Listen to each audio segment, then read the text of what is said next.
अध्यक्ष महोदय, अध्यक्ष महोदय, मंत्री महोदयांना मला एक गोष्ट सांगायची. 2025 मध्ये आपण 282 तालुक्यामध्ये अतिवृष्टी झाली होती. 282 अतिवृष्ट तालुक्यांमधील विद्यार्थ्यांसाठी आपण पदवीपर्यंत परीक्षा शुल्क माफीचा निर्णय केला होता आपल्या प्रचलित नियमानुसार. परंतु ज्यावेळेस परीक्षा फॉर्म भरायला जातात, तो ऑनलाईन फॉर्म आहे आणि ऑनलाईन फॉर्म परीक्षा शुल्क भरून घेतल्याशिवाय स्वीकारलेच जात नाहीत. त्यामुळे आपण शासनाने निर्णय केला, पण प्रत्यक्ष अंमलबजावणी होत नाही आणि परीक्षा शुल्क माफीचा जो आपण अतिवृष्टी भागातील विद्यार्थ्यांसाठी निर्णय घेतला होता त्याची अंमलबजावणी होत नाही.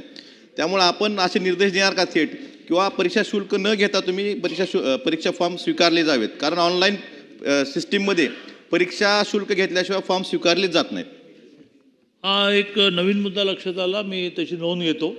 कारण ॲडमिशनच्या वेळेला क्लिअर आहे, फिजिकल फी भरायची, बिलकुल मुलींनी भरायची नाही. घेतली जाईल त्यापुढे आम्ही ॲप्लिकेशन रद्द करू. पण परीक्षा फी ही साधारणतः ऑक्टोबर-नोव्हेंबरमध्ये भरावी लागते, ती ऑनलाईन भरावी लागते. तर त्या सॉफ्टवेअरला काही कमांड द्यावे लागेल, काय टेक्निकली विद्यापीठांशी बोलतो. पण आपण आत्ता रईस खानाने मुद्दा उपस्थित केला आहे, तो अजून भविष्यातला आहे की अदर फी पण आपण माफ करू का, ती रेग्युलराईज करू का. पण परीक्षा फी आणि ट्युशन फी ऑलरेडी माफ झाली आहे, ती त्या मुलींना भरावी लागूच नाही. पण ऑनलाईनमुळे अडचण येत असेल तर त्याचा विचार